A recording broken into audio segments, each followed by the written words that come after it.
So welcome once again.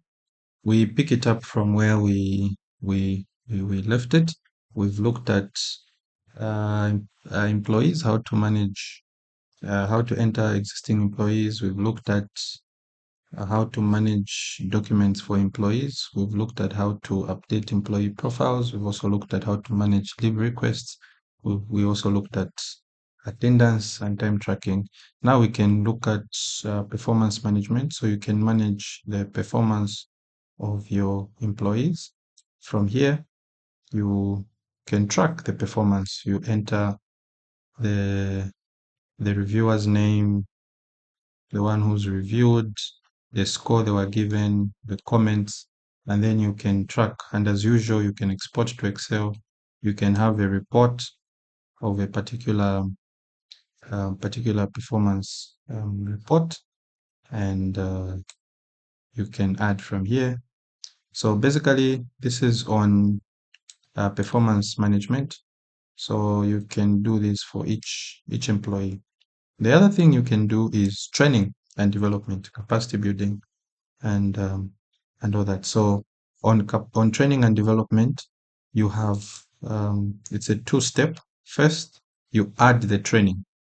It could be an external training, it could be an internal training.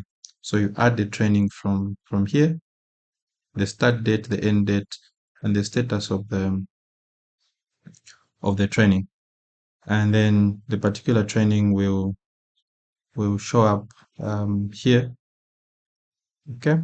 And as you can see right now, there are no trainings. Maybe let me say capacity, or let me say team building. Um, description is capacity building, right? So it will start, let's say it started yesterday, it will go on up to that, and the status is it's in progress. So I'll say yes. So, okay. So now we have this training here. Okay. Now we have this training. If we come here, the training is here. Okay. Here's the training.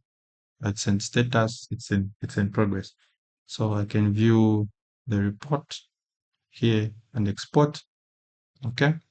Now I have a training. I can add the employee now to this training. Okay. I can add the employee to this training. So I can come here, I select this training, then I can add, let's say I want this guy to be trained, and the status is he has started. When is it going to complete? It's going to complete on the 26th. So I can say yes. So as you can see, the the particular employee has been added to this training. So you can track the how employees are faring with all the training programs that you have from here, and then you can view the trainings that each employee has done from here.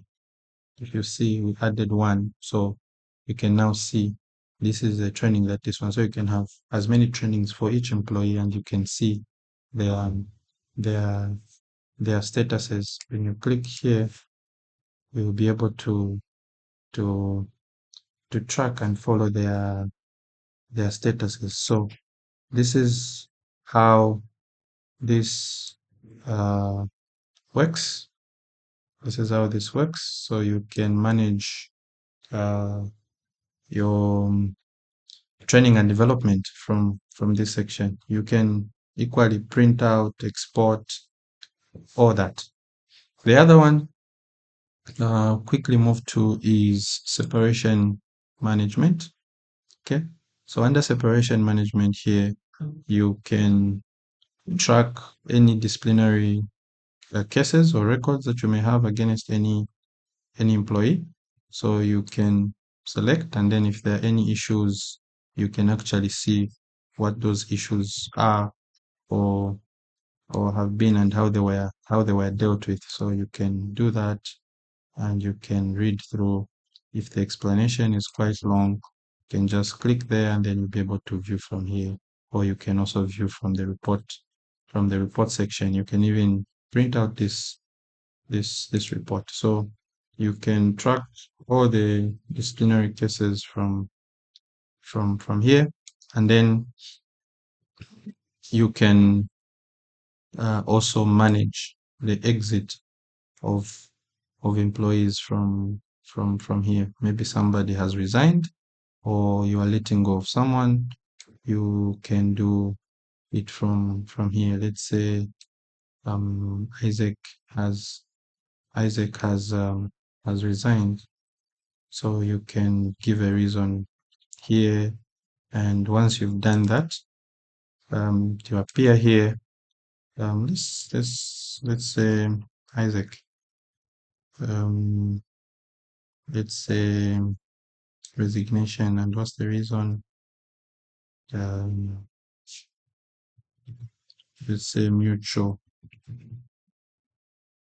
separation.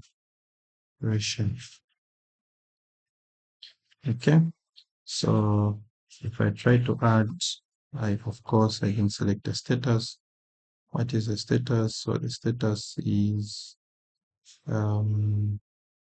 resigned. Okay, so I can proceed and add. You will notice that not yet approved. So somebody has to come in here.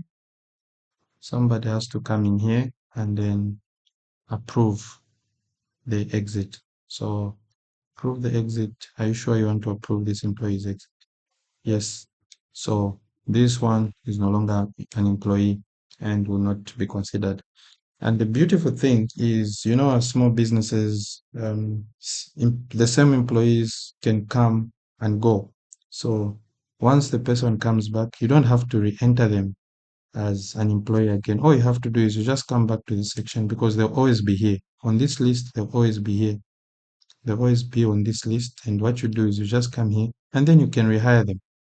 And once you rehire them, they will be back in the employees table. Because right now, if you can see, Isaac is no longer here because he's no longer our employee. And everywhere in the system now, he will not appear because he's no longer an employee. But he will appear this side, so that in the event he comes back, you don't have to enter the details. You just rehire the person, and they are back into the system. So this is how you manage uh, exit separation. The next one is payroll and compensation. So payroll compensation is also comprehensive, so I don't want the video to be long. So I will end here and catch up with you in the next video. Thank you.